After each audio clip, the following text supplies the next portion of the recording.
Pues sí, llegamos al último estudio en el libro de Génesis. Los tuve que contar hoy, pero es el estudio número 60 en el libro de Génesis. Hemos tenido 60 estudios en este libro. Ha sido un viaje largo, pero divertido. Y en estos últimos 2 años y cachito, 2 años, 2 meses por ahí, hemos podido ver la intención original de Dios en cuanto a su creación. Ese es el punto de Génesis. Y muy de principio, este libro nos muestra el pecado del hombre y el perdón de Dios. Solo tienes que leer hasta el 3er capítulo para cuando entra el pecado al mundo. Son pocos los versículos y las palabras antes del pecado. Génesis termina con el pecado de los hermanos de José y el perdón de José. Igual a como inició el libro, con el pecado de Adán y el perdón de Dios. Y sabes, nada ha cambiado. Han pasado más de 6,000 años y nada ha cambiado. Seguimos siendo un pueblo pecaminoso y Él sigue siendo un Dios perdonador. Y yo no sé tú, pero yo amo el libro de Génesis. Y tengo que ser honesto, ustedes no lo saben, creo mi esposa sí. Si no, también va a ser nuevas para ella. Pero antes de empezar a estudiar este libro, yo tenía un temor. De hecho, no lo quería enseñar. Cuando llegamos aquí a Guanajuato y empezamos primero con estudios en domingo y sabía que iba a empezar con el Nuevo Testamento en domingos, pero el miércoles yo quería empezar con el Antiguo Testamento, pero sabía que que debía empezar con Génesis, pero no quería. Entonces, ¿sabes lo que hice? Empecé con Santiago. No sé por qué, pero empecé con Santiago y llegué hasta Santiago y luego vimos primera y segunda de Pedro y luego vimos primera, segunda y tercera de Juan y fue ahí en Juan que ya no podía correr, que Dios me estaba diciendo, ¿cuándo vas a empezar Génesis? Y no quería. Me venían dudas y preguntas a la mente como, ¿quién soy yo para explicar este libro? O sea, realmente, ¿cómo voy a explicar yo la creación? ¿Cómo te la explico? O sea, piensa en tratar de explicar la creación de Dios. Entonces, yo inicié este libro sin queriendo, porque ¿quién realmente es digno o preparado o capaz de hablar del inicio de la vida?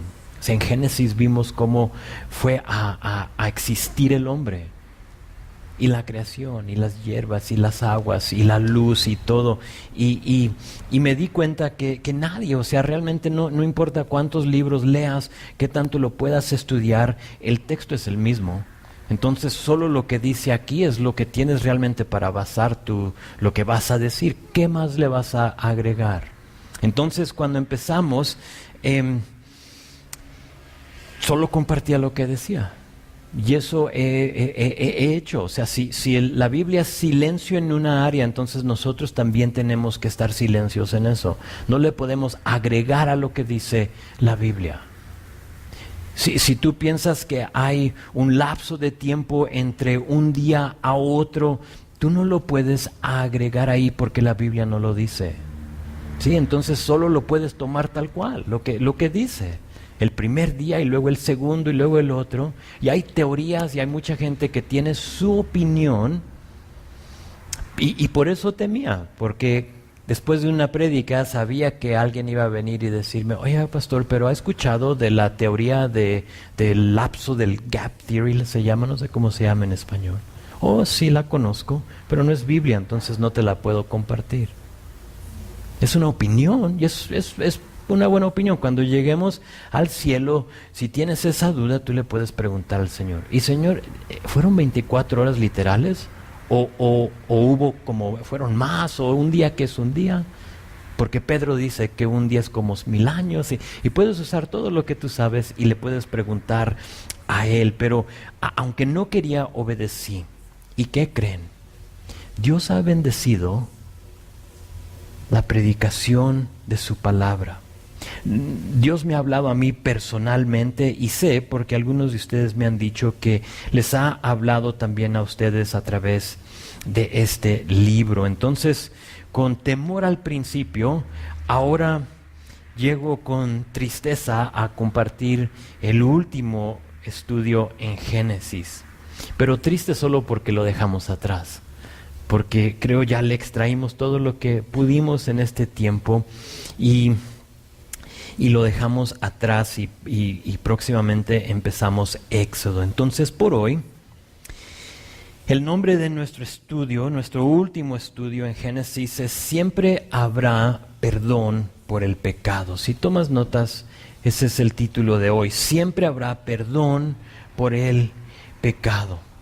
Y no importa qué pecado sea, no importa en dónde te hayas arrastrado y en qué cosas te hayas metido, Dios lo perdona. Si tú te arrepientes, Dios lo perdona. Dejamos nuestra historia la semana pasada con José. No solo José, sino tenemos a sus hermanos como un trasfondo de lo que ha pasado. Y si recuerdas, todos los gobernantes, toda la persona, aparte del faraón, importantes de Egipto, y este grupo, esta caravana de gente va y hace un viaje de Gosén, de Memphis, de Egipto, de donde salieron, a Canaán para sepultar a Jacob. Jacob, el último de los patriarcas, había fallecido y por lo tanto él había pedido que lo llevaran y que lo sepultaran en su tierra, en la cueva de Macpela, la que había comprado Abraham. Y ahí van y están ahí y Jacob, sabemos que había vivido por 147 años.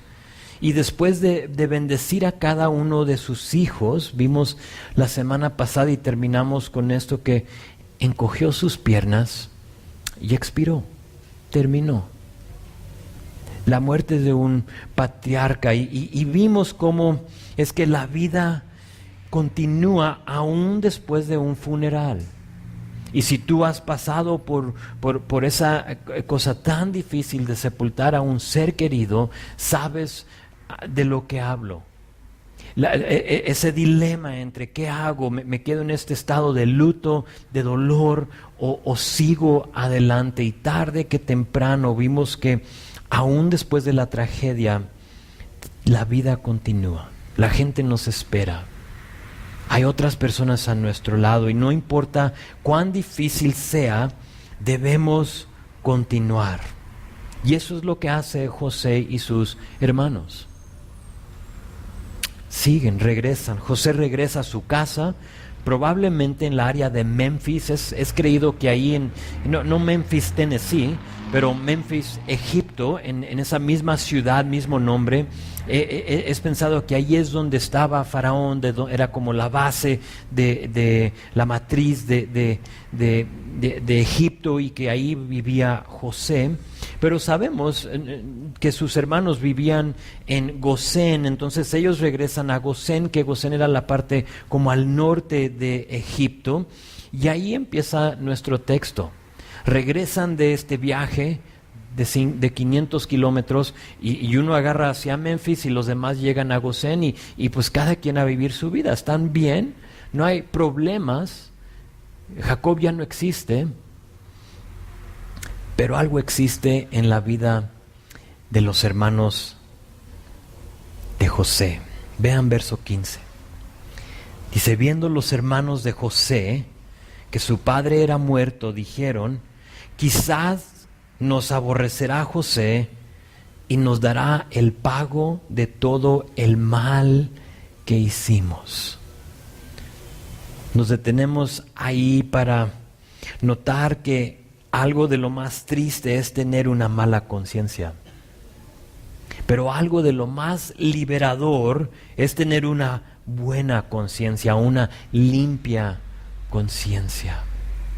O con una mala conciencia, uno va a pensar igual a lo que pensaron aquí los hermanos de José. Quizá se va a vengar con nosotros ahora que papá murió.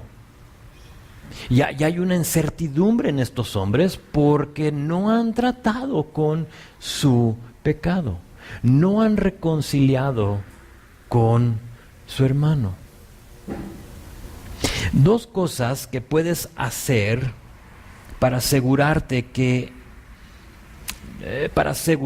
a nunca, mejor dicho, a nunca estar en el mismo dilema que los hermanos de José, donde tú te encuentras. Realmente es un dilema. ¿Qué hago?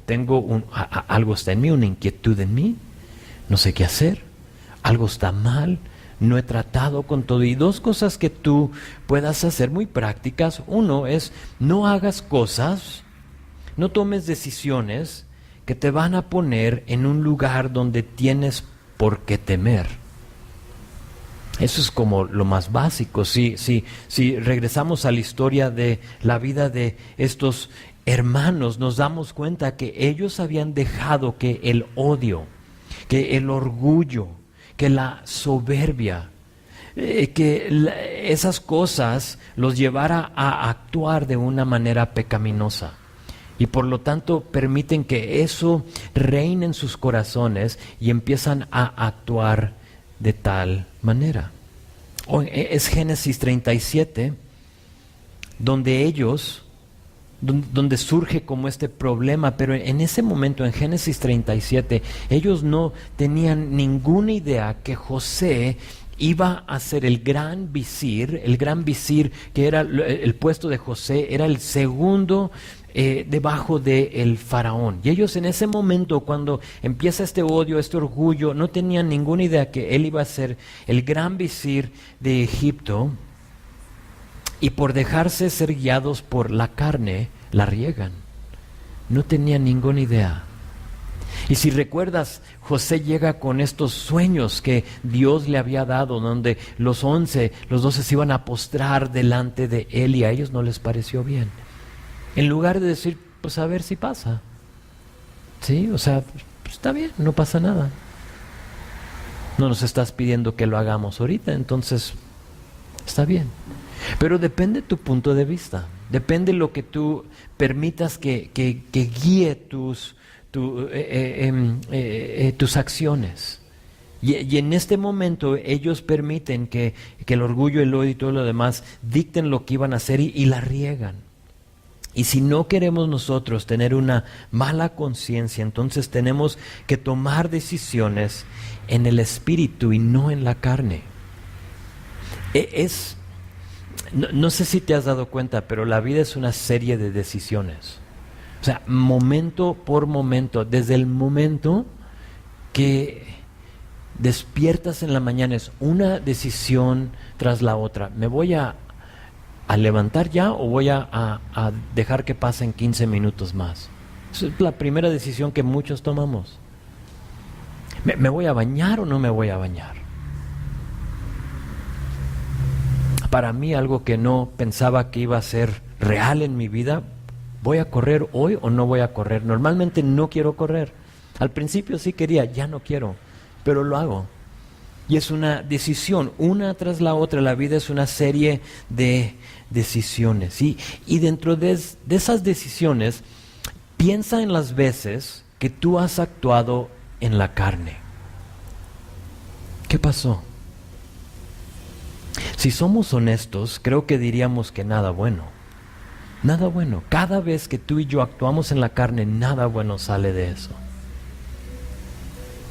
En su carta a los Gálatas, Pablo hablando de la unidad entre ellos mismos, que para nosotros es un tema del domingo. Si recuerdan, estamos hablando mucho de la unidad dentro de la iglesia en cuanto a los dones, pero aún era un problema en la iglesia en Galacia, y ahí en capítulo 5 Pablo les dice esto, les dice: por eso les digo, dejen que el Espíritu Santo los guíe en la vida, entonces no se dejarán llevar por los impulsos de la naturaleza pecaminosa. Esa es la traducción nueva viviente.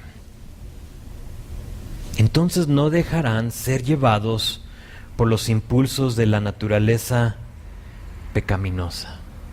Entonces es una decisión para no encontrarte con una conciencia que está dañada, que está sucia. La primera cosa que puedes hacer es pasar más tiempo caminando en el Espíritu y menos en la carne. Que desde el principio tú le pidas a Dios: Señor, ayúdame a tomar decisiones en el Espíritu. Lléname, Señor, de tu Espíritu. Y a través del día lo puedes orar muchas veces, porque el pecado nos vacía de su Espíritu. Entonces es algo como que sucede continuamente. Somos vasijas rotas que no podemos ni sostener agua. Entonces nos vaciamos, pero Dios nos vuelve a llenar. Entonces la primera cosa es esa. La segunda cosa es: no dejes pasar tiempo entre la ofensa y la reconciliación. Ahora, no importa si alguien te ofendió o tú ofendiste a alguien. Es el mismo consejo: no dejes pasar tiempo entre la ofensa y la reconciliación. La respuesta es la misma. El tiempo no es bueno para las relaciones cuando están dañadas. O el tiempo es bueno para añejar queso y vino, quizás carne. ¿Has oído de carne que te la promueven los cortes que están añejados, donde han dejado que pase el tiempo? No lo entiendo, porque yo pienso que se iba a pudrir, pero no. El vino dicen que se hace mejor a través del tiempo. El queso también requiere, pero las relaciones no. Es importante que nosotros tratemos con esas cosas que ensucian o dañan nuestra conciencia. Colosenses 3:13, te doy un versículo, dice: vístanse pues como escogidos de Dios, santos y amados, de entrañable misericordia, de bondad, de humildad, de mansedumbre, de paciencia. Dice: soportándoos unos a otros y perdonándoos unos a otros si alguno tuviere queja contra otro. De la manera que Cristo os perdonó, así también hacedlo vosotros. Ahora, es muy importante que notes que este versículo no hace diferencia entre el ofensor y el ofendido. Los dos tienen la responsabilidad. Quizá tú estás aquí y alguien te ha ofendido, alguien te ha lastimado, y tú estás esperando para que esa persona venga y te pida perdón. Cámbiale. Mejor tú ve e inicia la conversación. No diciendo: oye, vengo para que me pidas perdón, sino que tratando de restaurar la relación, porque sin duda, y normalmente esto sucede en casos de consejería, pero cada vez que hablamos con alguien, mi esposa y yo, o yo hablo con una persona que tiene una bronca, normalmente los dos partidos tienen culpa. No, es raro que solo uno tenga la culpa. Y por lo tanto, buscar, si alguien te ofendió, buscar tu parte en la situación. Quizá tú no hiciste nada más. Después de que te ofendieron, explotaste y dijiste cosas que no deberías de haber dicho. O la ofensa ya sucedió. Pero después de todo eso, tú actuaste mal y dejaste que tu carne saliera y el hombre viejo surgió otra vez de nuevo. Ustedes saben lo que digo. Y no has pedido perdón por eso. Y a lo mejor eso no va a reconciliar la situación. Pero ¿sabes lo que va a hacer? Va a limpiar tu conciencia. Y ahora tú ya puedes tener una conciencia limpia.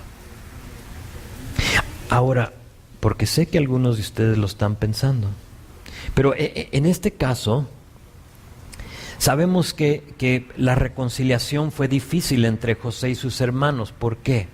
Porque lo vendieron y se lo llevaron. O sea, ellos lo vendieron a los madianitas y luego, si no era algo ya terrible que te hayan vendido una vez, los madianitas lo vendieron por segunda vez a Potifar.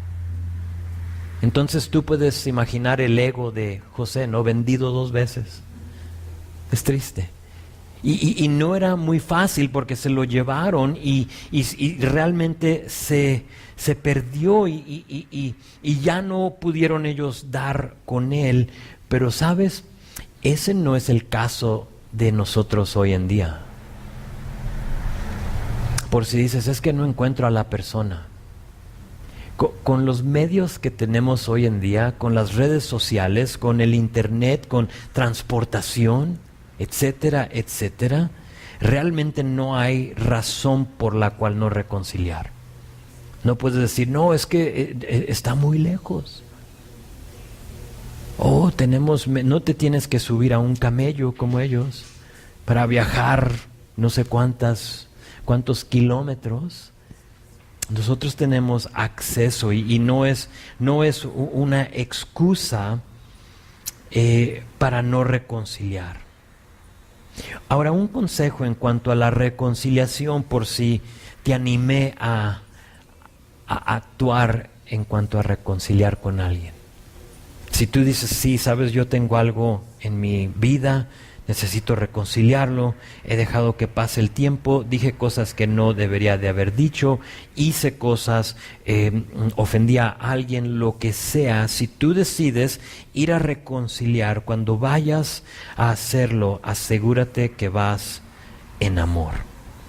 Si no es en amor, entonces espérate. Si tú vas a que te pidan a ti perdón, mejor espérate. Espérate, tu corazón no está bien. Ahora, yo entiendo que a veces la ofensa, el dolor es muy profundo y es difícil reconciliar. Pero aunque no queramos, Dios nos llama a la reconciliación. ¿Por qué? ¿Por qué? Porque no sé si recuerdas el último versículo de Colosenses que les acabo de leer.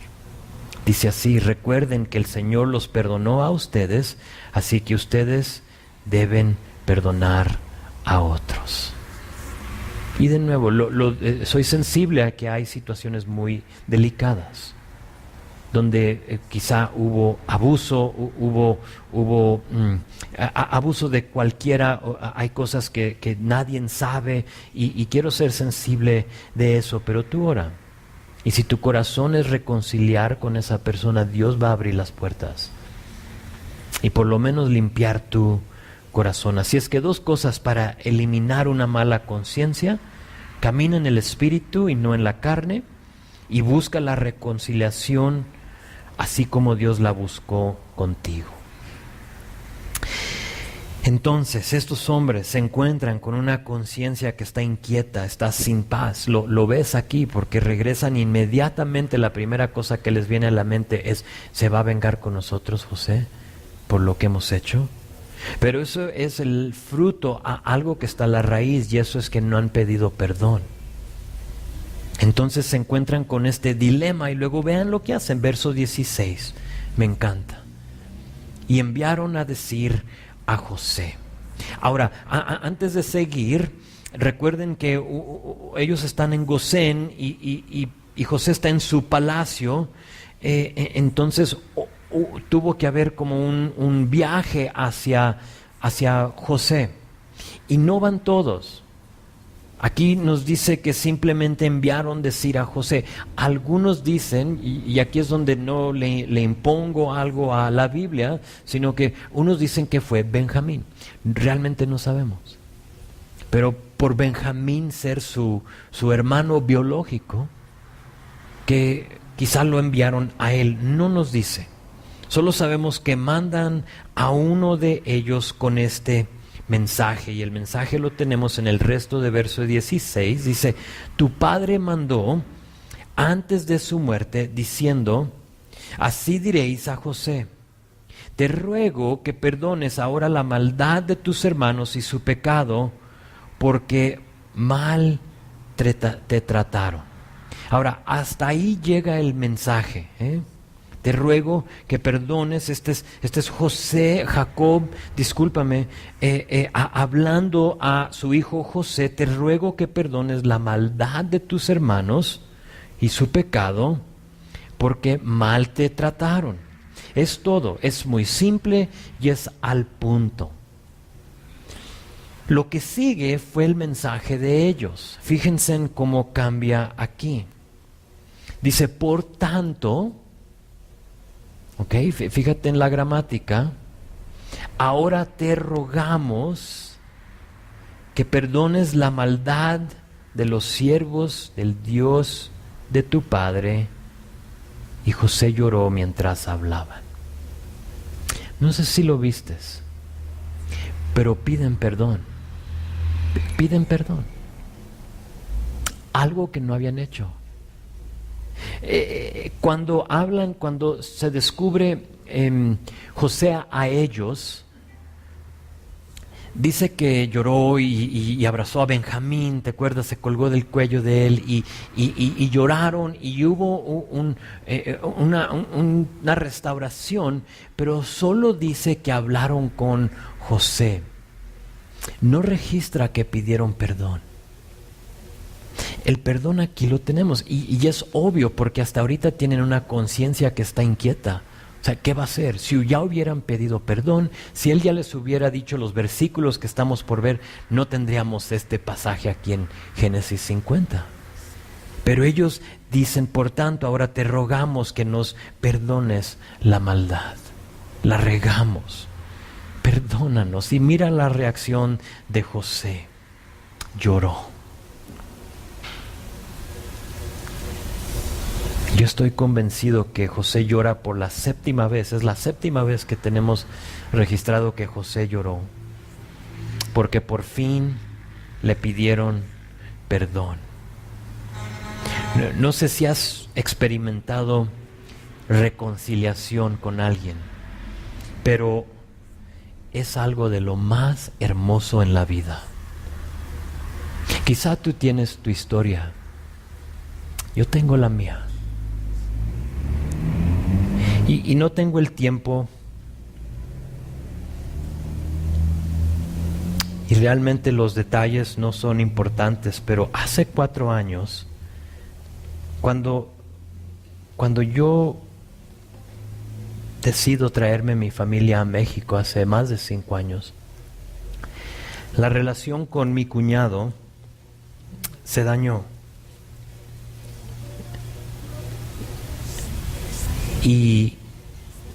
Y causó una división en mi familia. No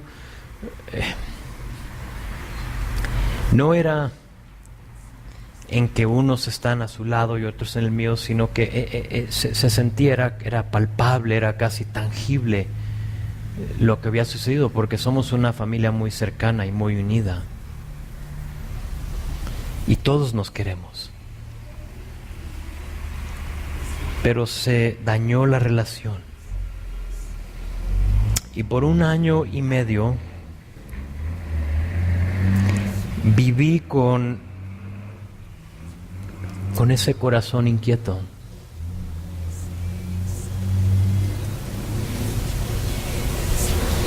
Y todavía recuerdo hace 4 años, en la boda de mi hermanita, la más joven, experimenté esa reconciliación con mi cuñado. Y fue primera vez que nos habíamos visto en más de 1 año, casi 2 años. Y todavía recuerdo mi corazón palpitando porque sabía que iba a tener que ver a este hombre. Ahora los dos teníamos culpa. No era solo mi culpa ni solo la de él. Los dos actuamos en la carne. Y exactamente lo que pasó aquí con José pasó con nosotros. Dos hombres, en algún momento actuando en su soberbia, ahora reconciliados y llorando a llantos. Todavía lo recuerdo. Nunca había visto a mi cuñado llorar. Pero cuando nos pudimos perdonar y cuando nos pudimos olvidar de todo lo que había pasado, hubo reconciliación y jamás me olvidaré. Y tú quizá estás aquí escuchando eso y eso te hace falta a ti. Quizá tú necesitas reconciliar con alguien. Me encanta que el mensaje de ellos no es: papá dice que nos perdones, sino que papá te ruega que nos perdones, pero también te pedimos perdón nosotros. Ya no se pueden esconder detrás de su papá. Ya no pueden decir, pues mientras que él esté aquí, todo va a estar bien.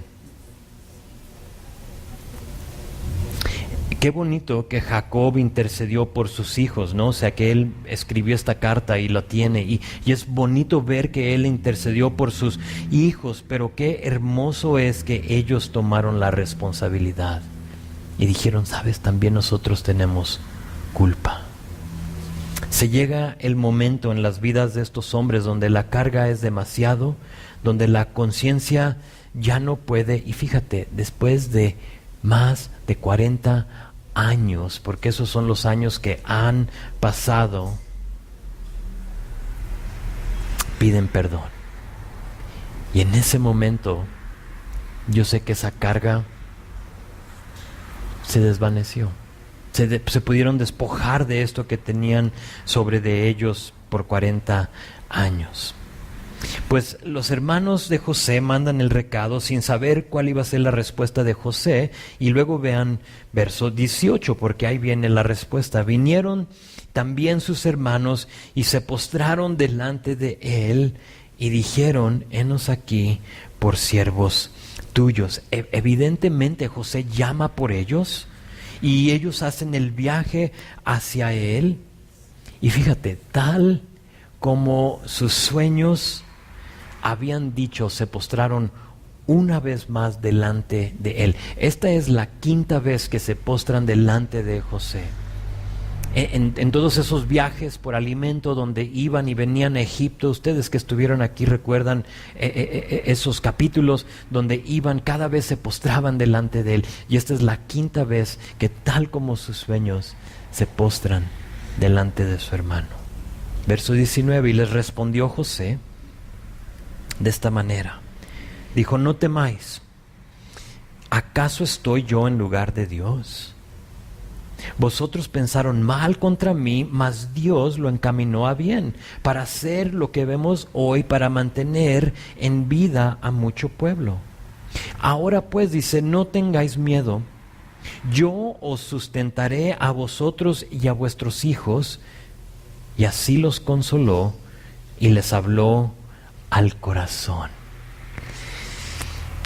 Hasta este punto hemos visto el ejemplo de los hijos de Jacob en cuanto a la reconciliación. Vemos cómo actuaron ellos. Mandaron la carta, ellos pidieron perdón, pero ahora vemos el ejemplo de José en cuanto a la misma cosa, porque ahora él tiene la responsabilidad de hacer algo con lo que le acaban de decir. Y quizá tú te puedes identificar no tanto con José, tal vez tú no tienes que ir a pedir perdón, pero tú tienes que recibir el recado de perdón de alguien. Y sabes, eso también es difícil. Porque tú eres la víctima, se puede decir. Y en este caso, José es la víctima. Si recuerdas, José no hizo absolutamente nada Más que tener 17 años y como un joven vocalizar estos sueños que había tenido. Y a lo mejor él sí les decía, ¿no? Como lo hacemos de jóvenes adultos, ¿no? No la van a creer, pero yo tuve un sueño y todos ustedes, y los nombró uno por uno, no nos dice la Biblia. Pero a lo mejor él actuó de cierta manera. Pero eso es todo lo que vemos en la vida de José que pudo haber hecho, porque de ahí en adelante lo venden y ya pasan 40 o 20 años sin verlo. Y es interesante que la Biblia no registra que José cuestionó a Dios. En ninguno de los versículos tenemos algo registrado que dice eso. Y José se quejó, y José se enojó, absolutamente nada. La Biblia no registra que José tuvo malos pensamientos de sus hermanos, que se quiso vengar, absolutamente nada. Ahora, sabemos que José no fue perfecto y sin pecado, pero la Biblia no lo registra. Aunque, sin duda, creo yo que él cuestionó, creo que él pensó y quiso actuar en contra de ellos. Ahora, la Biblia no nos lo dice, pero no es perfecto. Y yo creo que él sí tuvo ese tipo, o sea, las mismas cosas con las cuales nosotros batallamos, él sin duda tuvo que batallar con ellas. ¿Por qué lo digo? Porque Jesús también batalló con todo lo que nosotros batallamos. Ahora él perfecto, pero José no. Yo pienso que no los registra porque fueron pocos y infrecuentes. No sé, es mi opinión. El punto es que no hace mención de ellos, pero sí registra versículos 19 a 21, que es la respuesta de José a ellos. Y son tres cosas que quiero ver, una en cada versículo. Versículo 19 dice: y les respondió José: no temáis, ¿acaso estoy yo en lugar de Dios? Es muy importante notar que José sabía cuál era su lugar. ¿Cuál era su lugar? Fíjate, aún no tenía las escrituras de Deuteronomio que dicen: mía es la venganza y la retribución. Y él puede decir: ¿acaso estoy yo en lugar de Dios? Eso todavía no se había escrito. ¿Quién le dijo que la venganza era de Dios? Pero lo sabía. Él no tenía la ventaja de tener Proverbios 20:22, donde dice: no digas yo me vengaré, espera a Jehová y Él te salvará. Nosotros tenemos la bendición de tener estos 66 libros escritos a nosotros para conocer el corazón de Dios. José no lo tenía. José no tenía absolutamente nada de esto, y mi punto es que José simplemente creía que Dios iba a cuidar de él, aun cuando iba en camino a Egipto. Dios, no sé qué vas a hacer, no sé cómo lo vas a hacer, pero confío y creo que tú vas a cuidar de mí. Y cómo necesitamos creer que Dios desea encargarse de cada uno de los detalles de nuestras vidas. Es tratar de entender algo espiritual en este cuerpo físico. Es tratar de creer en que Dios, que está fuera del tiempo y del espacio que nosotros ocupamos aquí en este mundo, que Él está cuidando de ti. Y que tú no tienes que tomar el lugar de Dios. José lo sabía.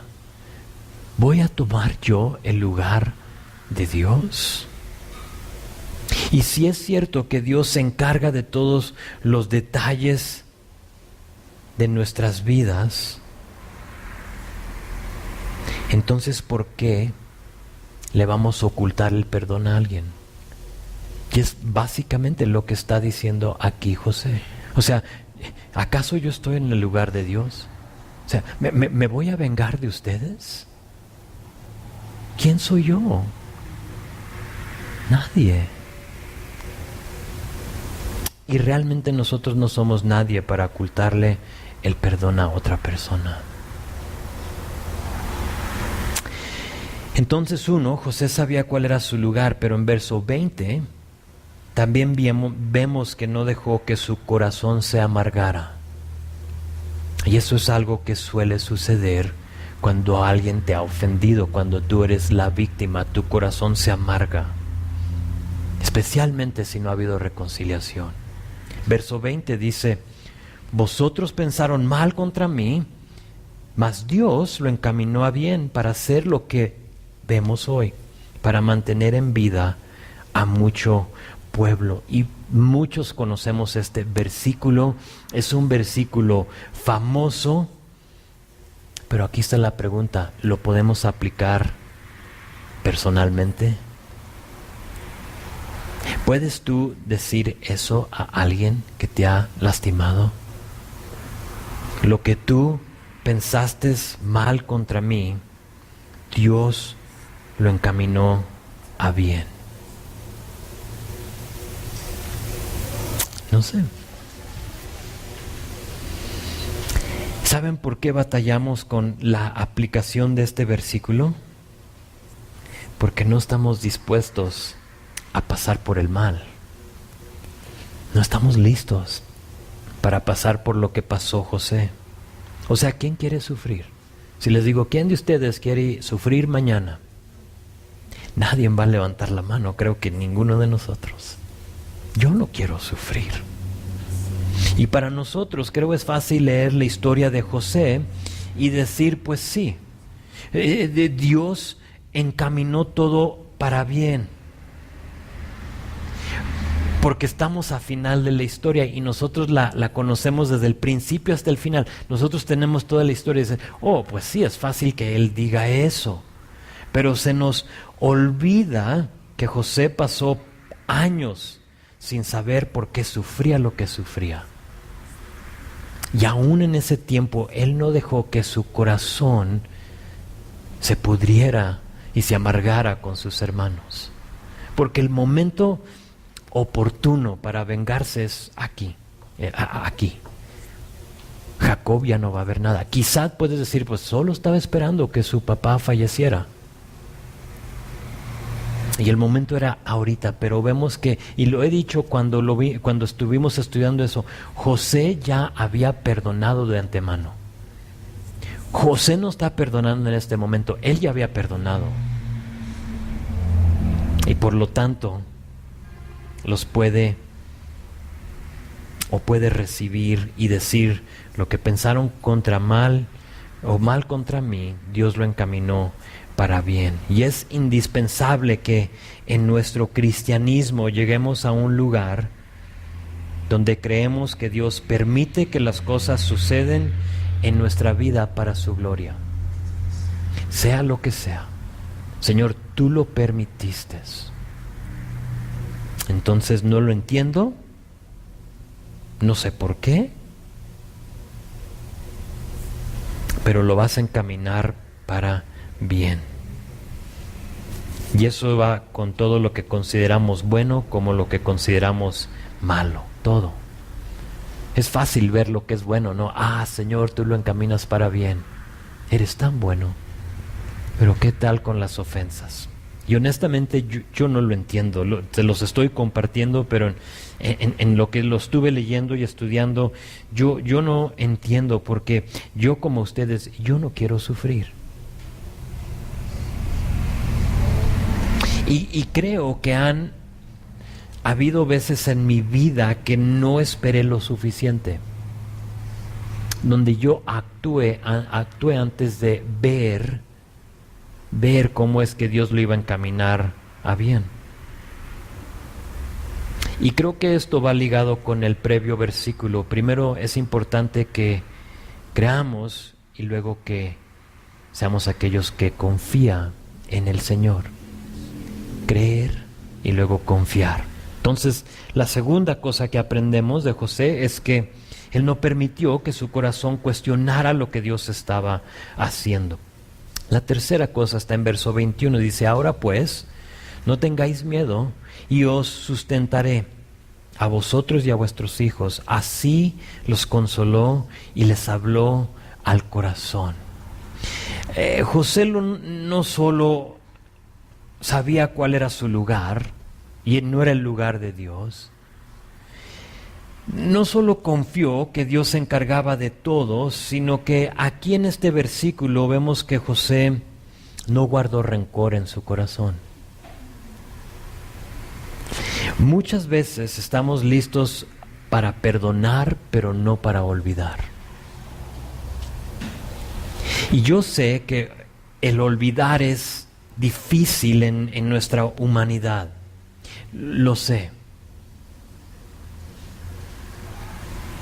Normalmente, las ofensas, los problemas, las cosas que nos han lastimado, dejan cicatrices que nos permiten ver lo que sucedió.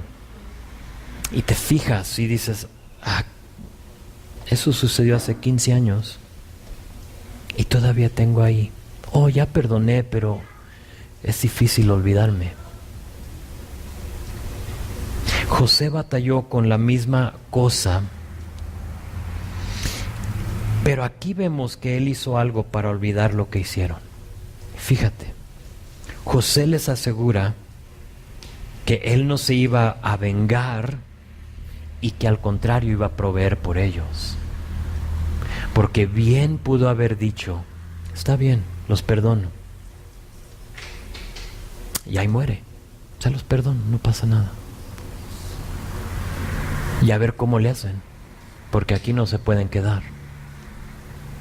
Es muy difícil tener la cicatriz donde los voy a seguir viendo. O sea, José los tiene que seguir viendo.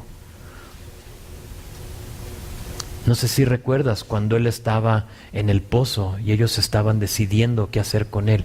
Él lo escuchó todo. Y él recuerda que algunos de sus hermanos lo querían matar, mientras que otros dijeron: en lugar de matarlo, mejor vamos a venderlo. Todo eso, cicatrices en el corazón de José. Pero en lugar de despedirlos y decir: mejor ustedes váyanse, los perdono, para ya no tener eso en mi memoria, ¿qué hace? Los bendice.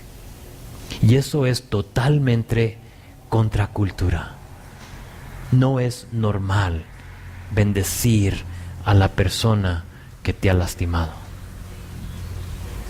Si quieres evitar el rencor y resentimiento en tu corazón, haz algo para anular el efecto. Haz algo. Bendice. Ama. Provee por. No sé cómo, cada situación es diferente. José nos diría: haz 3 cosas. Elimina el temor, bendice a los que te han lastimado y consuela los corazones de ellos. Y eso es lo que pasó aquí en versículo 21. Vean versículo 22, porque así termina la conversación entre José y sus hermanos. Realmente ahí termina, no tenemos más de la historia, aparte de ir a historiadores que probablemente Josefo, Eusebio y otros nos puedan dar unos detalles, pero realmente no tenemos más información bíblica, porque de ahí en adelante, de versículo 22 a el final, vemos que cambia la escena. O sea, van de eso ahora a hablar del fin de la vida de José. Entonces ahí termina. Verso 22 dice esto: y habitó José en Egipto, él y la casa de su padre, y vivió José 110 años. Y vio José los hijos de Efraín hasta la 3ª generación, también los hijos de Maquir, hijo de Manasés, que es uno de sus hijos. Ellos fueron criados sobre la rodilla de José. Y José dijo a sus hermanos: voy a morir, mas Dios ciertamente os visitará y os hará subir de esta tierra a la tierra que juró a Abraham, a Isaac y a Jacob. Y hizo jurar José a los hijos de Israel, diciendo: Dios ciertamente os visitará y haréis llevar de aquí mis huesos. Y exactamente, me adelanto poquito, pero exactamente así como él lo pidió, que llevaron sus huesos, o sea, lo van a embalsamar y lo van a poner en un ataúd, lo vamos a ver, pero él pide que se lleven los huesos, no me dejen en Egipto. Y quizá tomó el ejemplo de su padre, Jacob, y dijo: yo no quiero morir aquí, o sea, voy a morir, pero yo no quiero que me dejen aquí. Y así como él lo pidió en Éxodo 13, vamos a ver que Moisés va a estar cargando con los huesos de José, así como él lo pidió. Y luego verso 26. Así termina el libro de Génesis. Y murió José a la edad de 110 años, y lo embalsamaron y fue puesto en un ataúd en Egipto. José vive 53 años más después de la muerte de su padre Jacob. Y en esos años él pudo ver a sus hijos crecer, él pudo ver a sus nietos nacer y pudo disfrutar de su familia, dice aquí hasta la tercera generación. José va a morir de 110 años. Y fíjate, para entonces, y esto es importante, para entonces los hermanos de Jacob van a tener 70 años viviendo en Egipto. 70 años. Son muchos años. Y esto para nosotros es clave, porque cuando empecemos a ver el libro de Éxodo, vamos a darnos cuenta que va a pasar mucho tiempo entre Génesis 50:26 a Éxodo capítulo 1 versículo 1. Va a pasar un buen tiempo, y parte de ese tiempo son estos 70 años. Tanto tiempo va a pasar que el nuevo faraón, fíjate, no va a conocer a José. O sea, ¿cómo puedes olvidar a José? Él fue el que salvó a todo Egipto. Entonces sabemos que pasó demasiado tiempo y por lo tanto poco a poquito se fueron olvidando de lo que hizo José. A pesar de que ellos van a vivir mucho tiempo en Egipto, José aquí les dice que pronto va a morir, pero que no se olvidaran que ellos iban a ser sacados de la tierra de Egipto y a volver a la tierra de su parentela, a la tierra de Canaán, a la tierra prometida. Y de eso se trata el libro de Éxodo. Y él aquí, antes de morir, y es interesante porque era el segundo más joven, solo Benjamín era más joven que José, pero él se les adelanta a todos, él muere antes de todos. No nos dice la Biblia por qué. Pero esa promesa de que ellos van a regresar a Canaán es lo que dispara los eventos de Éxodo. Es esa promesa. Desde Génesis 12 tenemos esa promesa de que Dios los iba a llevar a Canaán, a la tierra prometida. Y es lo que dispara. Entonces, a veces pensamos que fueron los egipcios que fueron culpables del Éxodo, pero no fue. Fue la promesa de Dios hacia los israelitas. Él los iba a sacar. Simplemente iba a usar a los egipcios para echarlos fuera. Entonces no fue culpa de ellos. Y desde Génesis 12 Dios lo iba a cumplir. Pero aquí está el peligro, y termino con esto. Aquí está el peligro. Con frecuencia, si nos comparamos a ellos, nos acostumbramos y nos instalamos en Egipto cuando realmente somos de otro lugar. Y esa va a ser la historia de estos hermanos, porque vamos a saber que no van a querer irse. O sea, cuando regresa Moisés y les dice, o sea, es que aquí hay legumbres, y hay cebollas, y hay ajos, y hay carne. y todo lo que ellos pensaban que necesitaban, sin pensar que hay algo mejor para ellos en la tierra prometida. Y ese es el riesgo que corremos nosotros aquí en este mundo, que nos acostumbramos y nos instalamos aquí y creamos una vida donde pensamos en irnos de aquí. Decimos, no, es que aquí ya me va muy bien, sin pensar que no somos de este mundo. Y creo que Éxodo va a ser un libro sumamente importante y vigente para nosotros hoy en día. ¿Por qué? Porque vivimos en Egipto. Realmente este no es nuestro hogar. Somos de otra tierra. Y José aquí les está recordando que vendrá el día cuando Dios los sacará de Egipto. Y nosotros tenemos la promesa de Jesús que Él va a regresar por nosotros y que en la casa de su Padre, hay muchas moradas.